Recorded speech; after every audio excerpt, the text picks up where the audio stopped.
টাঙ্গাইল থেকে যুক্ত হচ্ছেন সহকর্মী অভিজিৎ ঘোষ। অভিজিৎ, কেমন দেখছেন মহাসড়ক ঈদযাত্রা?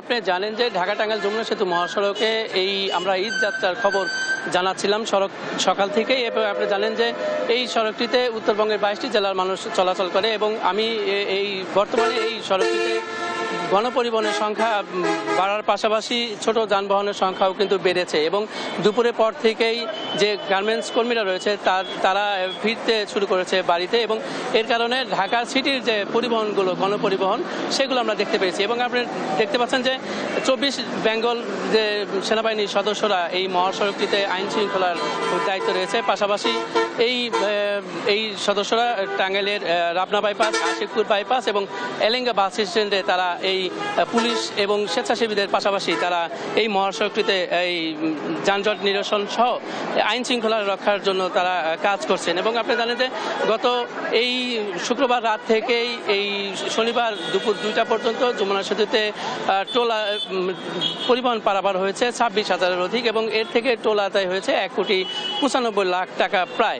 তবে এই মহাসড়কটিতে দুপুরের পর থেকে যেমন পরিবহনের সংখ্যা বাড়ছে, পাশাপাশি এই ঘরমুখো মানুষের চাপও বেড়েছে এই ঢাকা টাঙ্গাইল যমুনা সেতু মহাসড়কের এলেঙ্গা পয়েন্ট এলাকায়।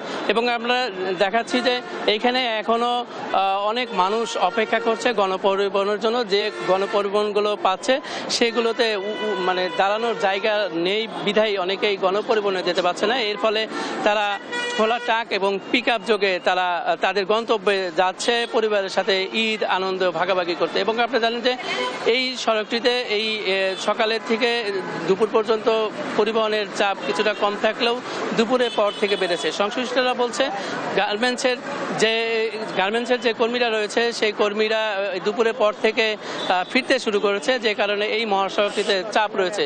এবং এই চাপ সামলাতে স্বেচ্ছাসেবী সংগঠনের সদস্যরা, স্কাউটের সদস্যরা, পুলিশ সদস্য সহ আইন শৃঙ্খলার রক্ষার্থে সেনাবাহিনীর সদস্যরা কিন্তু কাজ করছে। এবং আপনি জানেন যে এই মহাসড়কটিতে একটি অভিযোগ রয়েছে যাত্রীদের, সেটি বলছে যে তারা বাড়তি ভাড়া তাদের কাছে আদায় করা হচ্ছে, যে কারণে প্রশাসন কোনো ব্যবস্থা নিচ্ছে না। এবং প্রশাসনের পক্ষ থেকে বারবার আশ্বাস দেওয়া হলেও যে বাড়তি ভাড়ার বিষয়ে তারা ব্যবস্থা নেবেন, কার্যত সেই ব্যবস্থার কোনো দৃশ্য আসলে যাত্রীরা পাচ্ছেন না। এবং সেই অনুযায়ী এই মহাসড়কটিতে এখন পর্যন্ত স্বস্তির ঈদযাত্রা রয়েছে উত্তরবঙ্গের মানুষের কাছে। এই ছিল ঢাকা টাঙ্গাইল যমুনা সেতু মহাসড়কের সর্বশেষ। আমরা এখন চলে যাব সিরাজগঞ্জ অংশে, সেখানে জানবো মহাসড়কের অবস্থা। সেখানে রয়েছেন আমাদের সহকর্মী শুভ ঘোষ। শুভ, সেখানকার মহাসড়কের অবস্থা কি আমাদের জানাবেন?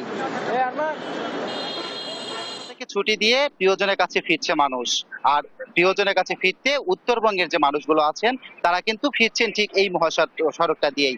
আমরা আছি যমুনা সেতু পশ্চিম গোলচত্বর এলাকায়। আপনারা দেখতে পাচ্ছেন যত সময় গড়াচ্ছে সময়ের সঙ্গে সঙ্গে মহাসড়কে যানবাহনও কিন্তু বাড়ছে। তবে যানবাহন বাড়লেও এবার কিন্তু সিরাজগঞ্জের মহাসড়কে কোথাও কোনো ধীর গতি বা যানজট নেই। তৎপর রয়েছে আইন শৃঙ্খলা বাহিনী যেন ঘরে ফেরা মানুষের ঈদ যাত্রাটা হয় নির্বিঘ্ন। আমরা দেখতে পাচ্ছি যে এই গোলচত্বর এলাকায় ধীরে ধীরে যে যানবাহন, সেই যানবাহনগুলোর সংখ্যা কিন্তু ক্রমান্বয়ে বাড়ছে। দুপুরের দিকে কিন্তু এই যানবাহনের সংখ্যাটা একটু কমলেও এখন বাড়ছে। তবে এই যানবাহন সিরাজগঞ্জের যে মহাসড়ক আছে এই মহাসড়কটা এবার কিন্তু 4 লেন খুলে যাওয়ায় এবার কিন্তু মহাসড়কের ঈদ যাত্রাটা সবচেয়ে বেশি স্বস্তিদায়ক হচ্ছে। এবং এই ঈদকে নির্বিঘ্ন করতে যেন ঈদ যাত্রাটা আরো বেশি সুন্দর হয়, রাত্রের মহাসড়কে যেন নিরাপদ থাকে, সে কারণেও আইন শৃঙ্খলা বাহিনী কাজ করে যাচ্ছে। তবে আমরা দেখতে পাচ্ছি যে যে যানবাহনগুলো চলছে এর মধ্যে কিন্তু ব্যক্তি মালিকানা থেকে যানবাহন থেকে শুরু করে গণপরিবহন রয়েছে। এর বাইরেও খোলা ট্রাক এবং পিকআপে কিন্তু মানুষ যেভাবে ফিরছেন তা প্রিয়জনের কাছে ফিরছেন। তারা বলছেন যে এই যে খোলা ট্রাকে রোদ্রে, তীব্র রোদ্রে খোলা ট্রাক পিকআপে যাওয়ার যে কষ্ট, এই কষ্টটা তখনই লাঘব হবে যখন প্রিয়জনের কাছে গিয়ে ঘরে ফিরে সে প্রিয়জনের সাথে কথা বলতে পারবেন, তার মুক্তি দেখতে পারবেন এবং তাদের সঙ্গে যখন ঈদ আনন্দ ভাগাভাগি করতে পারবেন তখনই কিন্তু তাদের এই কষ্টটা পূর্ণতা পাবে। আমরা একটু ঈদ যাত্রার সার্বিক অবস্থা নিয়ে কথা বলবো।